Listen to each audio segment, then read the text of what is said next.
Bonjour à tous, j'espère que vous allez bien. Nous voilà pour une toute nouvelle vidéo pour vous préparer à l'oral concernant l'activité 2. J'avais imaginé avec mon équipe et moi-même de vous mettre en situation des petits cas qui pourraient correspondre également aux questions qu'on pourrait vous poser à l'oral. Je t'invite néanmoins à prendre une feuille et un stylo, à bien prendre des notes et ne pas hésiter à mettre la vidéo sur pause pour prendre le temps de répondre. L'objectif de cette vidéo est tout simplement de t'entraîner, d'anticiper, de réaliser réellement des actions aide-soignant pour ne pas te porter préjudice lors du passage à l'oral ou voire même pour ta conception de dossier. Si tu es intéressé, n'hésite pas, tu as le livre des 10 modules qui correspond au nouveau référentiel aide-soignant qui est réactualisé chaque année et qui te concerne également même si tu es en VAE.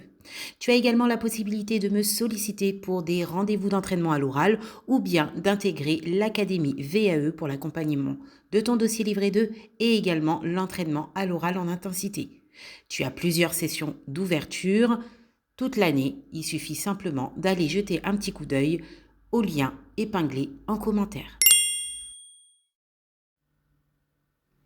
C'est parti pour le cas numéro 1. Madame L, habituellement participative et souriante, reste à ce jour couchée, les yeux mi-clos. Elle répond difficilement, se tient mal debout, refuse la toilette au lavabo et mange très peu. Les signes observés: asthénie importante, diminution participation, hypovigilance, diminution aussi d'appétit. Et comme dit précédemment, difficulté à tenir debout. Par rapport à tout ça, il faut que tu trouves ces risques, mais également des actions aide-soignants. Minimum 5 actions aide-soignants. À toi de jouer. N'hésite pas à mettre sur pause la vidéo pour avoir le temps de répondre à l'exercice afin de ne pas avoir la correction juste après. Ne triche surtout pas. Essaye de faire l'exercice seul, sans support. Alors, au niveau des risques repérés, on a le risque de chute qui est bien réel car elle ne tient pas debout. Déshydratation, dénutrition, également fausse route. Elle a une fatigue puis une baisse de vigilance. Décompensation aussi médicale, aggravation de la pathologie. Au niveau des actions aides-soignants, toilette au lit pour éviter la chute, surveillance, vigilance. Couleur, tonus, comportement, aide au repas, fractionné, également petite quantité, hydratation sécurisée en fonction du protocole, eau gélifiée si besoin en fonction du protocole, eau gazeuse en fonction du protocole. Favoriser une alimentation plaisir, vous pouvez également le mettre, l'installation sécurisée.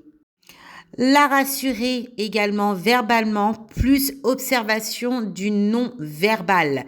Il faut également évaluer ses capacités tout au long de la journée et bien plus encore. Faire une traçabilité transmission, bien évidemment écrite et orale. Vous pouvez également rajouter encore plein d'autres actions puisqu'il y a le risque de chute, vérifier que les chaussures soient bien adaptées, voilà, l'environnement bien dégagé, surveillance, également éduquer concernant l'hydratation et j'en passe. C'est parti, on va en faire un autre. Là, c'est le cas pour Monsieur X, qui mange de moins en moins. Sa situation depuis une semaine, Monsieur X laisse la moitié de ses repas. Il dit qu'il n'a pas faim. A perdu du poids, ses vêtements bâillent et il tousse en buvant. Les signes observés: baisse des apports, amaigrissement visible, toux à la déglutition et perte d'intérêt au repas. Par rapport à ça, nommez-moi les différents risques, mais également vos actions. Il y aura beaucoup de risques observés. Donc, la dénutrition, celui-ci a perdu du poids en minimum de temps, on le voit à vue d'œil, son amaigrissement. Déshydratation, fausse route, état infectieux également. Au niveau des actions, lors des repas, on va veiller à une bonne installation, la tête fléchie vers l'avant, calme, pas de distraction. Effectivement, donner des petites quantités, l'éduquer également pour qu'il mâche bien, vérifier s'il a un dentier. En l'occurrence là, dans le cas, on ne le sait pas, il n'y a pas beaucoup d'éléments, mais si ça aurait été le cas, Vérifiez que le dentier soit bien adapté, l'hygiène bucco-dentaire également, le rythme lent lors du repas, surveillance de la toux, la voix qui est modifiée, voire étouffement. On va aussi l'encourager, le valoriser, lui proposer un goûter, fractionner les repas. Voilà, lui donner les aliments qu'il préfère, à s'intéresser sur les aliments qu'il préfère, proposer une activité, pourquoi pas, culinaire.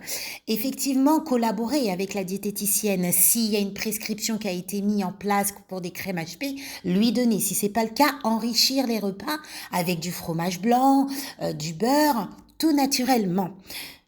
Voir également avec l'équipe pour mettre une fiche de suivi alimentaire et bien sûr la pesée régulière.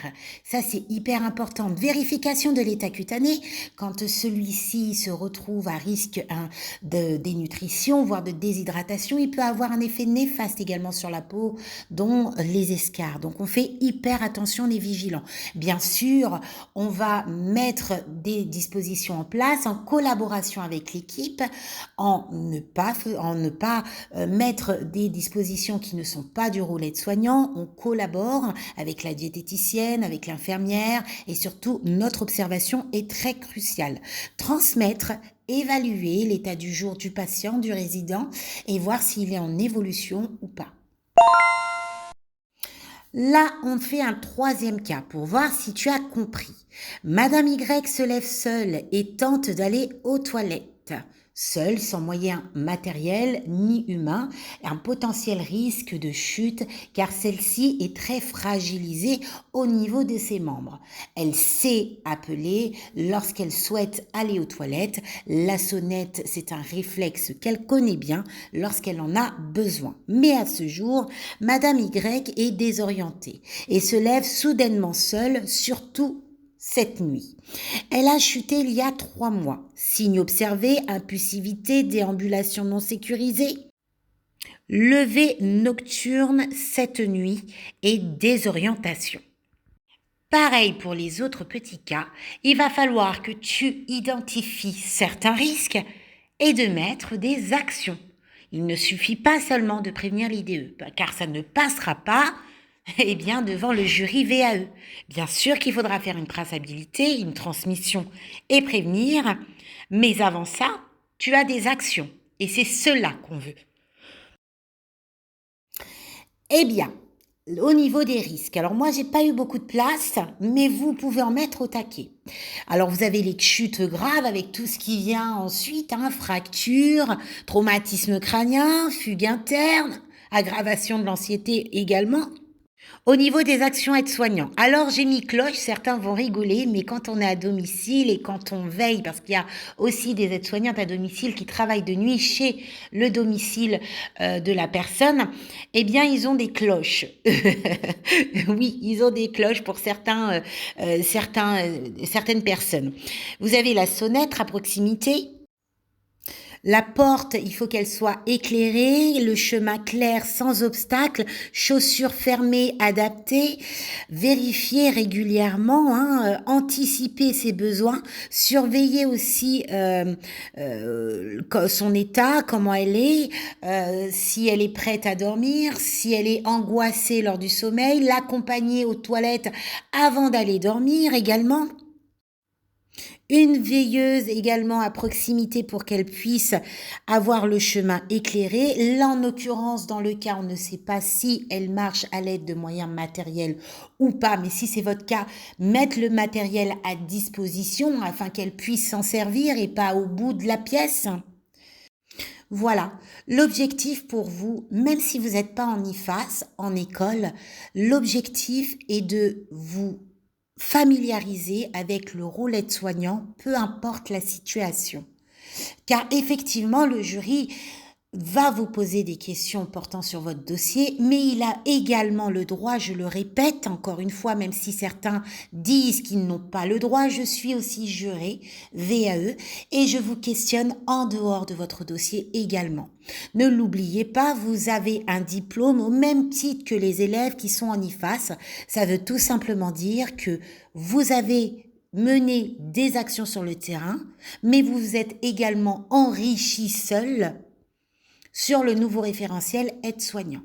Car demain, vous devez avoir toutes les connaissances qu'un élève sortant en école, car vous pouvez travailler dans des structures hospitalières également. C'est pas seulement se reposer sur vos pratiques de base, c'est également s'enrichir au-delà. J'espère que cette vidéo t'a beaucoup plu, t'a beaucoup servi. Si c'est le cas, n'hésite pas à mettre un petit peu de force à cette chaîne et à mettre le petit pouce vers le haut, à t'abonner en actionnant la petite cloche de notification, à partager à tes collègues qui sont aussi dans une grande difficulté. Ici, c'est une chaîne totalement gratuite pour toi, pour ton évolution, pour t'aider à mettre toutes tes chances de ton côté pour ta réussite. Eh bien oui, c'était Héloïse Margoteau et je te dis à très vite pour une prochaine vidéo. Bye.